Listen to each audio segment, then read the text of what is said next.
تاسره جنډا زمونږ د ننګ او د غیرت نښه ده تاسره جنډا زمونږ د ننګ او د غیرت نښه ده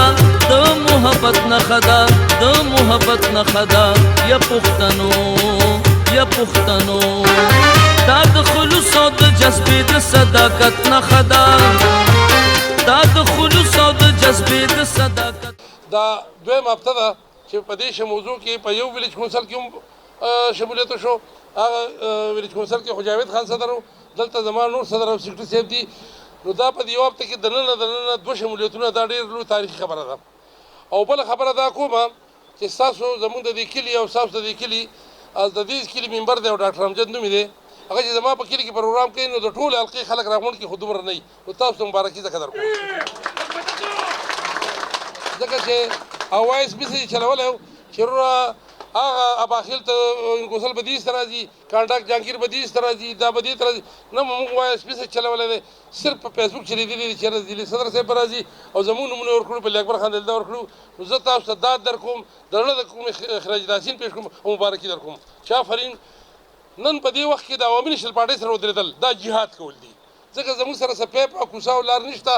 په دې وخت کې دا د قام دپاره پاڅېدل دي ځکه یو داسې لویه توپانه مهنګایي راغلې ده چې 2018 کې د یو شي ریټ چې هغه د وړو ریټ به راولو چې هغه وخت کې 900 روپۍ تروړه وه نو نن زما په خیال کې تاسو او موږ ټول ته پته ده چې یا په 1400 یا په 1400 ده که تاسو د چینۍ 1 کیلو راواخلئ نو چې په 250 روپۍ کیلو نو هغې هم ښه د سینچري والې ده چې د شپې راپاسې نو حکومت به خامخا د سهار له چې ته ځې او سودا له ځې نو هغه هر شی په ډبل شوی دی په تربل شوی دی د دې قام د اوس خبره نه ده او څه خبره ده وزیر اعظم صاحب ایماندار دی خدای دې د ایمانداري تباه برباد کړي دا قام یې تباه کړو ځکه اوس د دې ایماندارۍ دې موږ خدای خلاص کړي د دې عذابه دې موږ خدای خلاص کړي ځکه چې که تاسو د بجلۍ بل د 2018 راوالی همیشه خلکو میخ ته ځوړند کړی او تار ته ځوړند کړی دا هغه ورځو بل وګورئ چې د چا 600 روپۍ راتو او نن 6,000 نه راتو زه به سیاست پرېږدم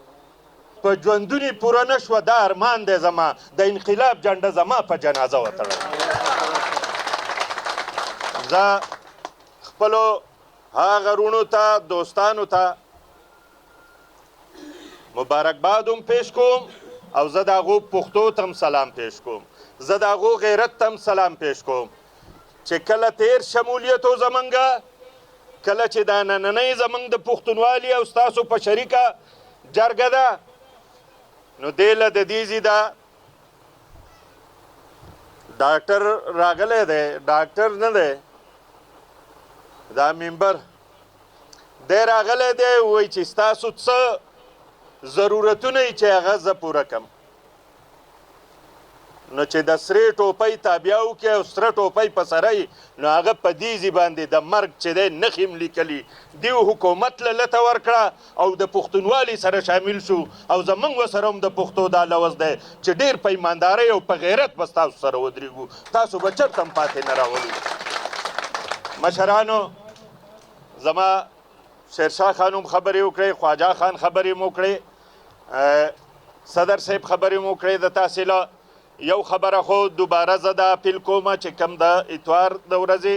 په 19 تاریخ په نشاط چوک کې 3 بجې د ګرانۍ خلاف چې دی احتجاجي جلسه ده نو مشرانو ملګرو ځوانانو تاسو ټول به د سرې جنډې او د سرې ټوپۍ سره نشاط چوک ته په 3 بجې حاضرېږئ صحیح ده جی